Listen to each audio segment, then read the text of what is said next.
आपने अगर बजट को समझना है तो मोटी मोटी चंद एक बातें याद रखें। एक तो ये है कि इस बजट के बाद अगर आप खुदा न खास्ता तनख्वाहदार तबके से ताल्लुक़ रखते हैं तो आपका कचूमर निकल गया।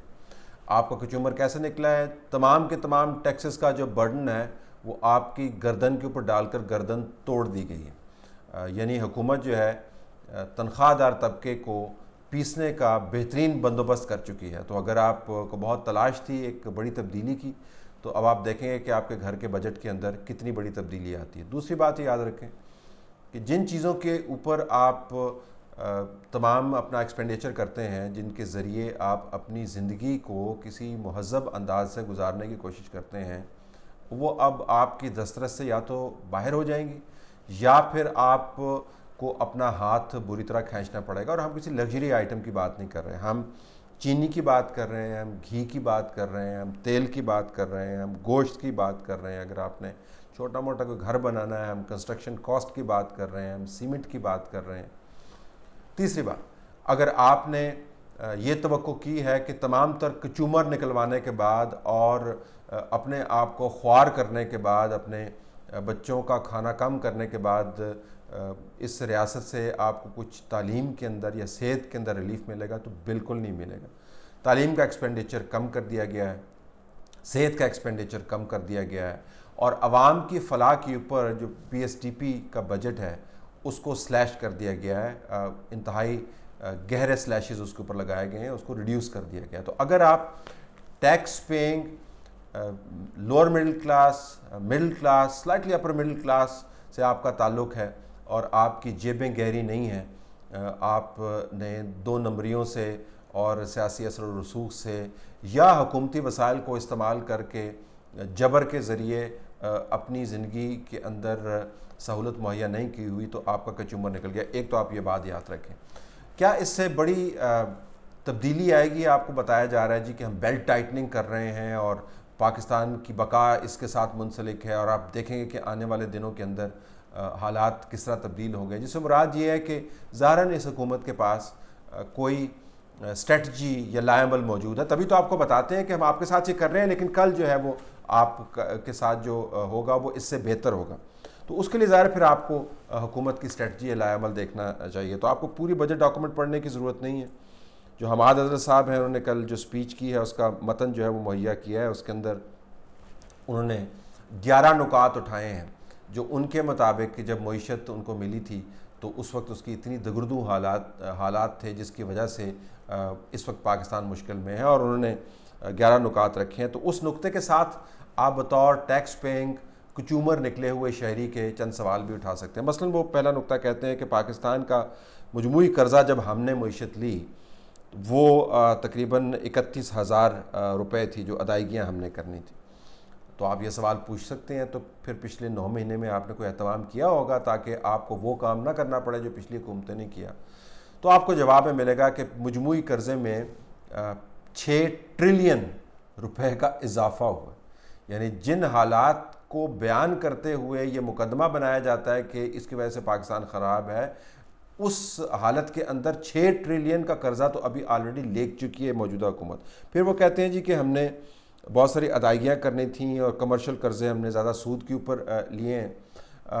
हम आपको बता दें कि जो कमर्शियल कर्ज़े हैं और बैरूनी कर्जा जात हैं उनका बोझ तनासब के अतबार से पिछले 10 साल में लिए गए तमाम कर्जा जात से ज़्यादा बढ़ गया है। रुपए की डिप्रिसिएशन की वजह से जो बैरूनी कर्जा है वो आसमान से बातें कर रहा है। बैरूनी कर्ज़ों के अंदर 9 अरब डॉलर्स का इजाफा हुआ है और ये पिछले 9 महीने के अंदर हुए। फिर वो ये भी कहते हैं जी कि reserves state bank of Pakistan के बिल्कुल कम रह गए थे, 18 बिलियन से कम होकर 10 बिलियन के ऊपर रह गए थे। स्टेट बैंक के रिज़र्व्स जो हैं इस वक्त 7.8 बिलियन हैं। तमाम तर कर्ज़े लेने के बावजूद, UAE से, सऊदी अरब से कर्ज़े लेने के बावजूद उससे कहीं कम रिज़र्व्स हैं जिन की कमी का रोना रोते हुए बजट की डॉक्यूमेंट जो है वो तैयार की गई है, और ये उनका अपना नुक्ता है। फिर उन्होंने मालियाती खसारे की बात की, तो आप इस बजट के अंदर ये डॉन की हेडलाइन देख सकते हैं कि खसारों के ऊपर तो ये बजट जो है किसी तौर भी कामयाब नहीं होगा और रनअवे फिस्कल डेफिसिट्स जो हैं आपको नज़र आएंगे। फिर उन्होंने कहा जी कि सर्कुलर डेट जो है, गर्दिशी कर्जा जो है बहुत बढ़ गया था, तो फिर सवाल ये होता है कि आपने 9 महीने के अंदर गर्दिशी कर्जा कम किया होगा। जी कम नहीं किया। इस वक्त साल के आगाज़ में जो सर्कुलर डेट है वो 1.4 ट्रिलियन तक पहुंच गया था। अच्छा, फिर आपने कहा होगा कि चलें सरकारी जो इदारे हैं उनके चलाने में जो ख़र्चा था वो कम किया होगा। हमाद साहब कह रहे हैं कि सरकारी इदारों की हालात बड़े ख़राब थे और हम बड़ी मुश्किल के अंदर थे, लिहाजा हमने बड़े काम किए। नतीजा क्या निकला जी?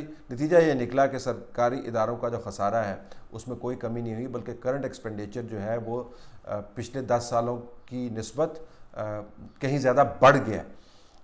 फिर उन्होंने कहा जी कि रुपए की कदर में हमने कमी करनी थी, क्योंकि पिछली मरतबा जो रुपए को आपने पकड़ा हुआ था तो उस पकड़ के अंदर आपने मईशत का बेड़ा गर्क कर दिया। हालांकि इमरान खान साहब, उनके एक्स फाइनेंस मिनिस्टर, ये कहते चले आ रहे थे कि रुपए के अंदर 2 रुपए की कदर की भी अगर कमी हुई as compare to the dollar तो गरीब की कमर टूट जाएगी। अब पता ही चला कि डॉलर इंटरबैंक के अंदर 152 रुपए के अंदर है और उसके बावजूद एक्सपोर्ट्स के अंदर कोई इजाफा नहीं हुआ, बल्कि एक्सपोर्ट्स के अंदर डिक्लाइन आया। फिर उन्होंने कहा जी कि जब हमें मईशत मिली थी तो अफरात ज़र जो है वो 10 के करीब पहुंच चुकी थी। तो इस वक्त अफरात ज़र कितनी है? इस वक्त अफरात ज़र जो है वो 9 के करीब है और बाद एस्टिमेट्स बताते कि अगले साल जो अफरात ज़र है वो 12 तक डबल डिजिट के अंदर पहुंच जाएगी। यानी वो तमाम काम जिसको बुनियाद बना के बजट की स्ट्रेटजी को तरतीब दिया गया था और जिसके ऊपर इमरान खान साहब की स्पीच, जिसके ऊपर अभी मैं कमेंट करता हूँ, ने फोकस किया है कल, वो तमाम के तमाम काम पिछली हुकूमतों से बढ़ के इस हुकूमत ने किए। तो आप ये सवाल उठा सकते हैं कि अगर पिछली हुकूमतों ने जो ख़राब काम किए हैं उसकी वजह से ख़राबी हुई है, तो आप उन्हीं ख़राब कामों को पिछली ख़राबी से ज़्यादा ख़राब करके सही तरीके से मईशत कैसे चला सकते हैं? तो ज़ाहिर है कोई स्ट्रेटजी नहीं है, कोई विजन आपको नज़र नहीं आता। सिर्फ गर्दन तोड़ किस्म के टैक्सेस लगा कर लोगों का कचूमर निकाल कर और फिर कहते हैं कि एक्सपोर्ट्स हमने बनानी है। आपने 17% जो है GST लगा दिया एक्सपोर्ट्स के ऊपर। एक्सपोर्टर जिससे भी मैंने बात की वो रो रहा है, वो कहते हैं ये 17% वो है जो हमारा प्रॉफिट होता था और आपने 17% उसके ऊपर लगा दिया। तो एक्सपोर्ट्स कौन करेगा? सियालकोट के अंदर आप लोगों से जाकर बात करें, सर्जिकल गुड्स वालों से बात करें, स्पोर्ट्स वालों से आप बात करें, वो आपको बताएंगे कि 17% is going to be a disaster. तो बुनियादी बात यह है कि आपने ना खर्चा करवाना है लोगों से, लोगों की जेबों में से मज़ीद पैसे निकलवाने हैं और आपने एक्सपोर्ट्स को बढ़ाने का कोई बंदोबस्त नहीं किया, क्योंकि आपको ये तमाम काम करने हैं। आप ये लिख के दे चुके हैं IMF को कि हम ये काम करेंगे। तो कहते हैं कि आपकी ये पॉलिसी आपकी पॉलिसी नहीं है, ये IMF के उस मुआहदे जिसके अंदर लिखा हुआ प्रायर एक्शन। ये बजट जो है ये प्रायर एक्शंस के ज़ुमरे में आता है और इसका तमाम का तमाम बर्डन जो है आप पर पड़ेगा। अब आइए इमरान खान की स्पीच के ऊपर। चोरों और डाकुओं को नहीं छोड़ना, ये मेरा अपनी कौम से वादा है, ये मैं अल्लाह को कह के आया। अब आपको समझ आएगी कि इमरान खान ने वो स्पीच क्यों की। एक तो जो भी पढ़ा लिखा आदमी है, जो थोड़ा सा जी शऊर है, और मैं डिग्रीज़ की बात नहीं कर रहा, बड़ी बड़ी डिग्रीज़ के साथ बड़े बड़े जाहिल हमने देखे हैं, जिसकी मिसालें एक नहीं दर्जनों हम दे सकते हैं। मैं पढ़े लिखे से बात कर रहा हूँ जो मुतवाज़न तबीयत रखता है, मुतवाज़न मूड रखता है, जो नॉर्मल आदमी है, उसको स्पीच देख कर यकीनन अफसोस हुआ होगा, दुख नहीं होगा, अफसोस हुआ होगा। अफसोस इस वजह से कि आपके पास तमाम तर मैंडेट मौजूद है, आपके पास तमाम तर सपोर्ट मौजूद है और आपके पास बजट वाले दिन बजट से मुतल्लिक़ बताने को कुछ नहीं है माँ सिवाय इंतकाम लेने के वादों के। और ये वो बाजा है जो बजा बजा के इसके अंदर के जितने फ़िल्टर्स हैं वो फट चुके हैं, फिर भी आप वही बाजा बजा रहे हैं। और किस किस्म का लहजा है आपका? आप कह ये रहे हैं कि 10 साल के अंदर जिन लोगों ने कर्जे लिए उनके खिलाफ मैं इन्वेस्टिगेशन करूंगा, तो फिर आने वाली हुकूमत कहेगी कि आपने जनाब ने जो कर्जे लिए हैं जो निस्बतन दूसरे हुकूमतों के 1 साल के अंदर कर्जों से कहीं ज़्यादा, तो उसकी इन्वेस्टिगेशन में फिर आपको भी फंसाया जाएगा। दूसरा, आप क्या कह रहे हैं कि मैं इंतकाम इस वजह से लूँगा और मैं छोड़ूंगा नहीं, इनको इनकी अकाउंटेबिलिटी करूँगा क्योंकि इन्होंने कर्ज़े लेकर अपनी जेबें भरी हैं। तो ये तय कर लें कि कर्ज़े लेकर मुईशत चलाई है या कर्ज़े लेकर जेबें भरी हैं। और अगर आप ये तय नहीं करते तो फिर आप कन्फ्यूजन क्रिएट कर रहे हैं ना। तो या तो आप कहें कि आपने कर्ज़े लेकर मुईशत चलाई है तो आपने बड़ा मुल्क के साथ बुराई की है, लिहाजा मैं आपको छोड़ूंगा नहीं, या आप ये कहें कि आपने कर्ज़े लेकर अपनी जेबें भरी हैं, उससे भी बुरा काम किया और मैं आपको छोड़ूंगा नहीं।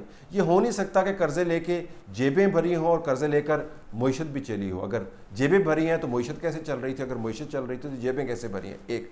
दूसरी बात ये है, जो अभी आप कर्ज़े ले रहे हैं इसका हिसाब भी आपको फिर देना होगा। और तीसरी बात ये कि हर साल का बजट डॉक्यूमेंट जो है चाहे 10 साल के डॉक्यूमेंट उठा के देख लें या 20 साल के डॉक्यूमेंट उठा के देख लें, every penny is accounted for.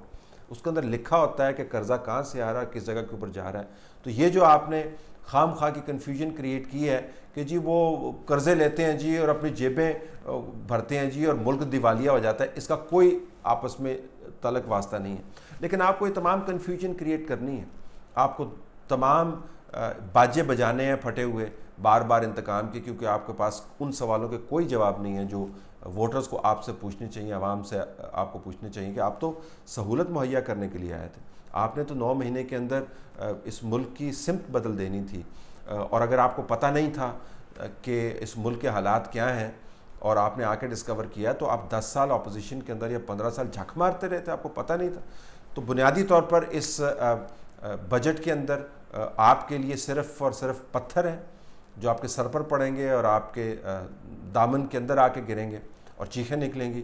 और जो एहतसाब करूँगा और छोड़ूंगा नहीं का जो नारा है, बुनियादी तौर पर डिस्ट्रैक्शन है जो डिबेट को कंफ्यूज करेगा, ताकि कोई आपसे ये सवाल ना पूछ ले कि जनाब आप तो सहूलत मुहैया करने के लिए आए थे, ये लोगों को दफन क्यों कर रहे हैं आप मुआशी कब्र के अंदर।